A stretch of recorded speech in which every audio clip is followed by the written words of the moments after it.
Buongiorno a tutti ragazzi, un benvenuto a tutti al vostro Luca Taran. Come state ragazzi? Tutto bene? Oggi andremo a vedere un modulo come sempre interessantissimo.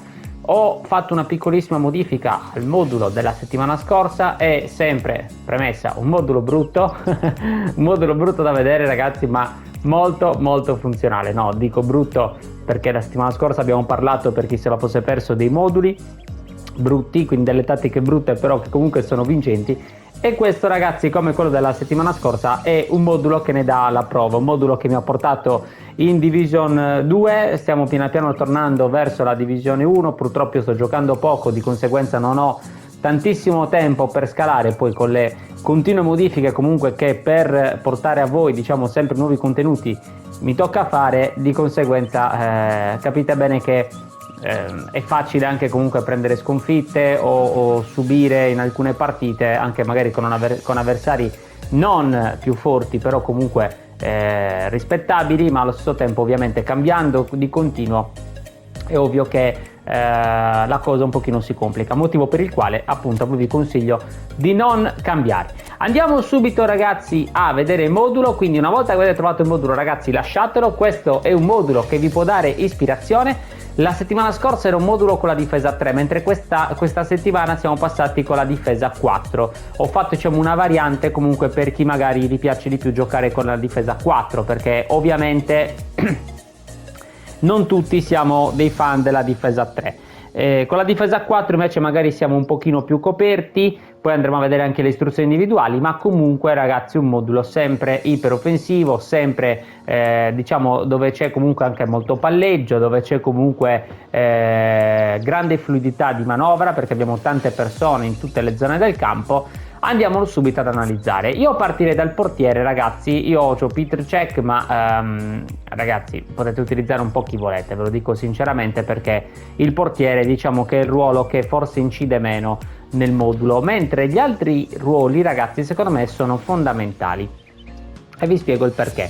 Io come potete notare ho messo una difesa, anziché in linea l'ho messa in verticale, perché ho notato che in questa maniera, ma già anche in altri moduli passati di tempo fa, lascio molti meno spazi, considerando che gioco con contropiede veloce con Mourinho come allenatore. Lascio molti meno spazi e di conseguenza ho messo dietro un incontrista e davanti invece un terzino difensivo, o meglio comunque anche uno sviluppo, perché tanto i movimenti che fanno ho notato sono abbastanza simili. Io mi trovo molto bene con questo Maldini, ma comunque se avete uno sviluppo molto forte potete utilizzare lui.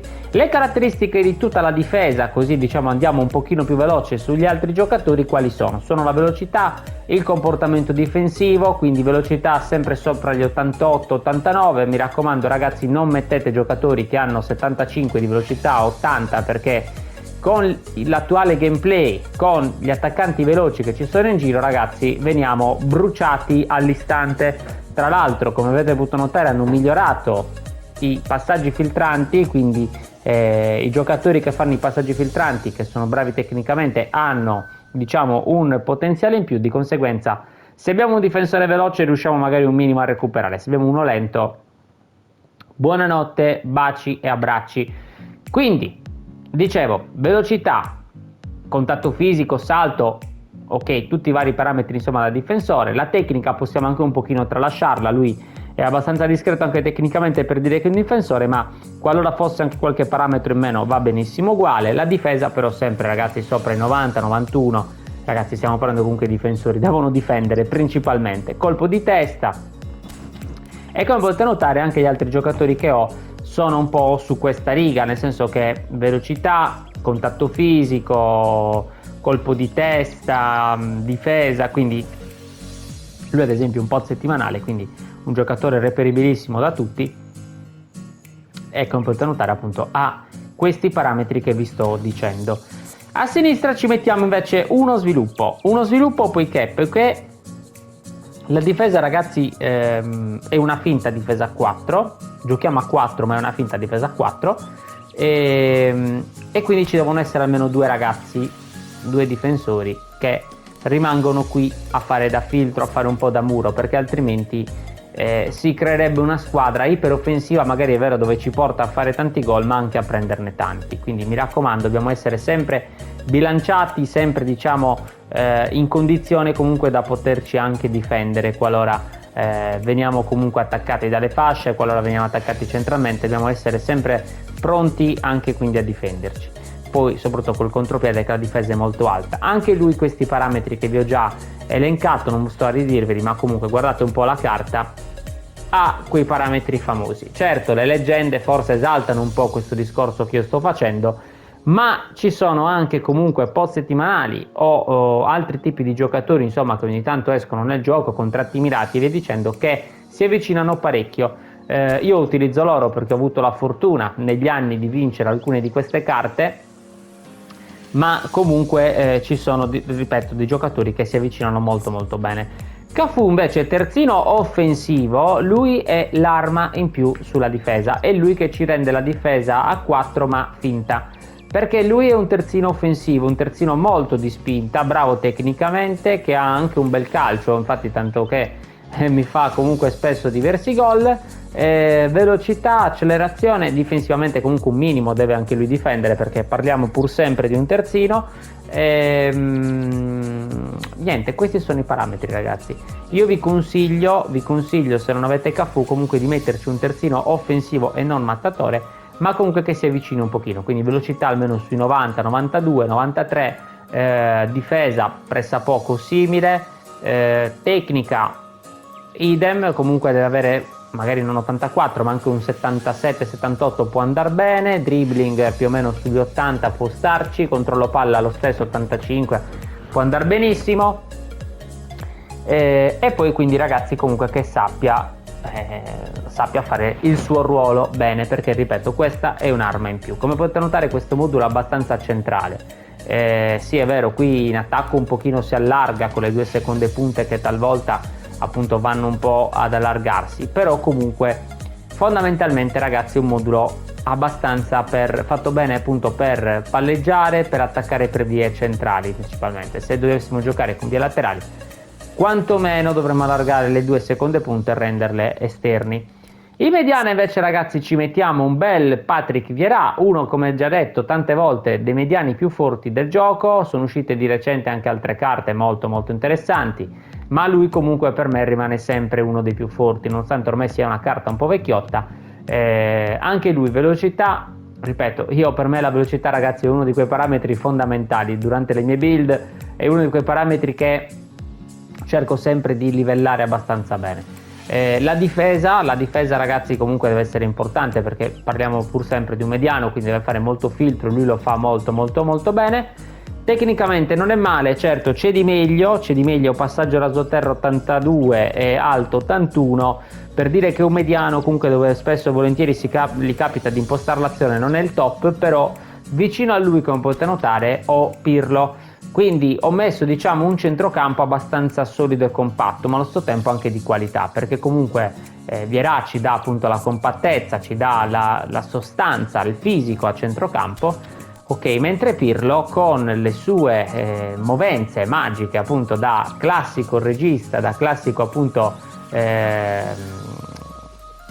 da cabina di regia appunto per impostare bene l'azione, ha un altro tipo di gioco. Lui riconquista un pelino meno palloni, però comunque si muove abbastanza bene nel campo, ha un'ottima tecnica, ovviamente un gran passaggio, come potete notare, di velocità discreta, non è velocissimo, però comunque diciamo che si compensa, ecco, con Vieira, quello che non ha uno all'altro, di conseguenza per me è una di quelle coppie che può essere perfetta. Va bene anche un mediano collante, va bene anche un onnipresente, quindi se ad esempio mettiamo un collante e un onnipresente come coppia va bene anche un collante, un tra le linee.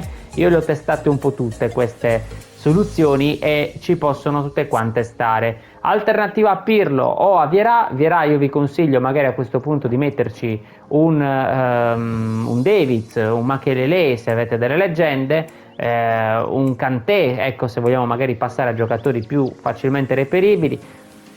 Potenzialmente anche un Barella ci potrebbe stare se lo maxiamo bene magari nella zona più difensiva piuttosto che renderlo più offensivo, qualora stiamo parlando appunto di onnipresenti / incontristi. Se invece parliamo di collanti, ragazzi, io vi direi un giocatore comunque abbastanza atletico. Ecco, un Fabinho secondo me potrebbe essere una soluzione giusta. Se poi avete chiaramente qualche leggenda, sicuramente avrà dei parametri migliori e quindi utilizzate quella. Alternativa a Pirlo ci potrebbe stare un Modric, un Pedri, un Gavi, cioè giocatori comunque, ragazzi, così abbastanza rapidi, bravi tecnicamente. Questa, diciamo, è l'idea almeno che ho io per questo centrocampo, ma un po', ragazzi, per tutti i moduli. Per chi mi segue da più tempo l'ha notato, io diciamo cerco sempre di fare questi accoppiamenti, ma perché comunque anche nella realtà, ragazzi, le squadre di calcio non sono con giocatori uno uguale all'altro, hanno tutti, diciamo, copie di giocatori, hanno tutti, diciamo, chi fa una cosa, chi fa l'altra, e di conseguenza anche io ho cercato di seguire un po' quest'onda, no? Questa riga per costruire questa squadra, che poi fondamentalmente questo modulo è un po' una modifica di quello, ripeto, della settimana scorsa. Passando alla tre quarti, ragazzi, ho riscoperto questo Iniesta. Stavo cercando un buon trequartista dai piedi fantastici e l'ho trovato. Questo Iniesta, ragazzi, è anche lui una leggenda, ma va benissimo, ripeto, anche un altro tipo di giocatore che sia regista creativo, basta che abbia come minimo, ragazzi, una novantina sulla tecnica e come minimo appunto 88-90 sui passaggi, anche se fosse quindi un po' settimanale, perché comunque alla fine lui, ragazzi, che farà spesso e volentieri i passaggi decisivi. Non possiamo metterci un giocatore che magari è molto veloce ma è scarso tecnicamente, perché altrimenti in porta non ci arriviamo. Velocità, come potete notare, in questo caso l'ho un pochino tralasciata, ma perché, come dico sempre, ragazzi, durante le build dobbiamo considerare che tipo di giocatore abbiamo davanti. Cioè Iniesta non era un Mbappé o un Messi della situazione come rapidità, era rapido, ok, ma non a quel livello. Con questa build rende il giusto dovere appunto a quello che era il grande Andrés Iniesta, soprattutto ai tempi del Barcellona. Molto forte tecnicamente, un gran passaggio, si muove molto molto bene in campo, ha un bel controllo corpo, come potete notare. Quindi, ragazzi, è una carta veramente veramente top. Ci sono anche altri registri creativi interessanti, anche, diciamo, da prendere nei pod settimanali. Io ho lui, l'ho ritrovato dalle retrovie della mia tribuna e gli ho dato, diciamo, un'altra chance, perché comunque, ragazzi, parliamo pur sempre di Iniesta. In avanti, ragazzi, invece ho messo tre stili di gioco differenti, ma non a caso. Questi tre signori, io facendo 1000 prove, ripeto, le 1000 cose che faccio per poi alla fine darvi a voi il prodotto che secondo me in questo momento può essere la miglior soluzione per questo modulo, ho scoperto che mettendo davanti un opportunista come Mbappé, tra l'altro vinto gratuitamente l'anno scorso, ma ci sono tante altre carte di Mbappé molto molto simili, mettendo vicino a lui un taglio al centro e dall'altra parte un giocatore chiave, ragazzi, questo attacco si muove da paura, perché fanno dei movimenti tutti quanti diversi e di conseguenza creano a loro insaputa probabilmente diverse triangolazioni, ragazzi, che ci mandano facilmente in porta, anche perché dietro abbiamo, ripeto, uno come Iniesta che sicuramente i passaggi li sa fare molto bene. Analizziamo prima Mbappé. Velocità, tecnica, ragazzi, Mbappé lo conosciamo tutti come gioca, grande finalizzazione, lui è il mio goleador di turno. Io in questo ruolo vi consiglio di metterci sempre un opportunista, perché comunque, ragazzi, davanti dobbiamo far gol, cioè ci serve uno che stia lì, che vada in profondità e che si butti appunto per cercare di far gol. Gli altri due seconde punte invece devono essere comunque magari rapide, e anche loro devono far gol, però magari, ecco, un pelino più furetti, e infatti ci ho messo due giocatori abbastanza rapidi nelle movenze. Messi, ragazzi, questa è una leggenda, ma abbiamo diverse carte di Messi interessanti che sono uscite nel corso della storia del gioco. Per chi è nuovo comunque ne hanno dato anche qualcuna da poco, quindi ci sono sicuramente le alternative, anche come il taglio al centro. Se non avete un taglio al centro, ragazzi, io vi consiglio, e questa è una piccola chicca appunto che vi dico, provate il senza palla.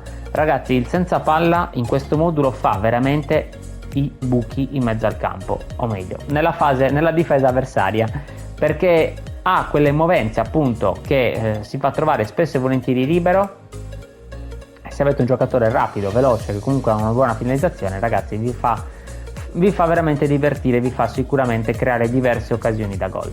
Questo Messi, va bene, è incredibile ovviamente, ha una grande finalizzazione. Per dire che Messi c'ha anche 86 di colpo di testa, velocità, accelerazione, una build fatta diciamo molto molto molto bene, e che comunque mi fa divertire, perché spesso e volentieri me lo trovo accentrato a creare diciamo ancora più confusione nei movimenti per la difesa avversaria. Dall'altra parte invece ci metto Kenan Yildiz, giocatore chiave che sta stupendo partita dopo partita sempre di più con la Juventus. È una carta vinta appunto nei post settimanali poco tempo fa, e che comunque, ragazzi, dice molto molto molto bene la sua. È rapido, è bravo, segna, nonostante abbia solo 80 di finalizzazione, ma ragazzi credetemi, mi ha fatto certi gol incredibili proprio alla Yildiz, come si vede attualmente durante le partite in Serie A. Quindi ragazzi, io è una carta che vi straconsiglio. Se non avete un giocatore chiave che vi piace, che può fare questo ruolo, va bene anche un'ala prolifica oppure un altro opportunista. Potrebbe starci, attenzione, anche un attaccante di rientro, però in quel caso metterei magari attaccante di rientro centrale, e a questo punto magari l'opportunista lo metterei qui a fare la seconda punta barra punta. Andiamo ragazzi a vedere le istruzioni individuali, che sono: offensivo per quanto riguarda il nostro terzino, ed è questa quella che vi dicevo che è l'arma in più di questo modulo, la finta difesa 3 che poi diventa 4 comunque durante i momenti comunque della partita, perché ricordiamoci che comunque Cafu parte da terzino, quindi tenderà a tornare sempre nella sua posizione. Offensivo comunque per lui, in modo tale da avere anche uno sbocco in fascia. Contropiede sull'opportunista, perché ragazzi abbiamo già tanta gente che viene incontro a farci il gioco, quindi lasciamo almeno uno davanti. E linea bassa ragazzi su il nostro mediano incontrista. Io vi consiglierei di metterlo anche se mettiamo un collante, attenzione, perché comunque qualora non fosse rientrato ancora Cafu, ragazzi, giochiamo con una difesa a 3 e dobbiamo essere bravi a difenderci. Invece in questa maniera comunque abbiamo sempre diciamo una difesa a 4 più o meno, a meno che la squadra non sia completamente sbilanciata, ma abbiamo se no comunque sempre una difesa a 4 disponibile. La panchina ragazzi, mi porto poi chiaramente i giocatori un po' per dare fiato a quelli che ci sono in campo. Anche questo De Paul, giocatore chiave, trequartista, può fare la differenza ragazzi. A me questo De Paul mi piace da morire. Mi porto questo Çalhanoğlu perché comunque ragazzi è un giocatore che a me, o meglio sicuramente in tanti abbiamo, che comunque dice la sua, cioè guardate, un po' settimanale, ma comunque ha delle statistiche veramente veramente top. Un mediano collante, ma che può fare eventualmente anche il CC, addirittura anche l'esterno, ma ce lo vedo poco. Una carta molto interessante. Sneijder ragazzi, non c'è nulla da dire, se la gioca tranquillamente con Iniesta, aveva anche lui dei piedini sicuramente molto molto molto delicati, e insomma da top player. Maradona non sto nemmeno ad analizzarlo. Classico numero 10, perché attenzione, ci può stare anche il classico numero 10 sia come trequartista che come seconda punta, e questa ragazzi è un'altra piccola chicca che vi do. Rummenigge, seconda punta opportunista, ma che comunque può fare anche la prima punta, come possiamo notare lì dalla lavagnetta. Di conseguenza ragazzi è il cambio diciamo di solito per Mbappé. Digno sempre diciamo solito discorso, seconda punta trequartista. Shevchenko idem con patate, quindi seconda punta o punta. Haaland ragazzi perché qualora decidessi di alzare magari e far diventare un CL Cafu, a quel punto avrei comunque una torre da sfruttarmi in avanti, che non è da poco, perché comunque Haaland di testa è molto molto molto forte. E l'attaccante di rientro ragazzi, che vi dicevo, me lo porto perché comunque non si sa mai.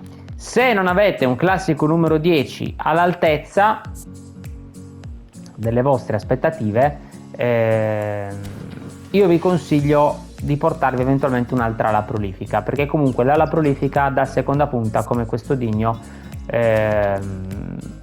ragazzi fa veramente il suo, gioca molto molto bene. Non vi resta ragazzi che provarlo, e io insomma ci terrei, prima di chiudere il video, comunque a ricordarvi delle affiliazioni di Amazon e di Gamigo, due piattaforme dalla quale possiamo acquistare tutto ciò che vogliamo, dei prezzi veramente veramente ribassati. Io ci terrei tanto che voi appunto poteste appunto donarmi un pochino del vostro supporto, anche appunto per creare comunque una community un pochino più affiatata. Sono aperti anche gli abbonamenti per chi volesse appunto al canale al costo veramente irrisorio, parliamo di 1-2 euro, ma io vi ringrazierei perché comunque è un modo per supportarmi e per farmi sentire la vostra vicinanza, oltre che comunque sblocchereste anche in quel caso dei contenuti esclusivi dedicati per gli abbonati.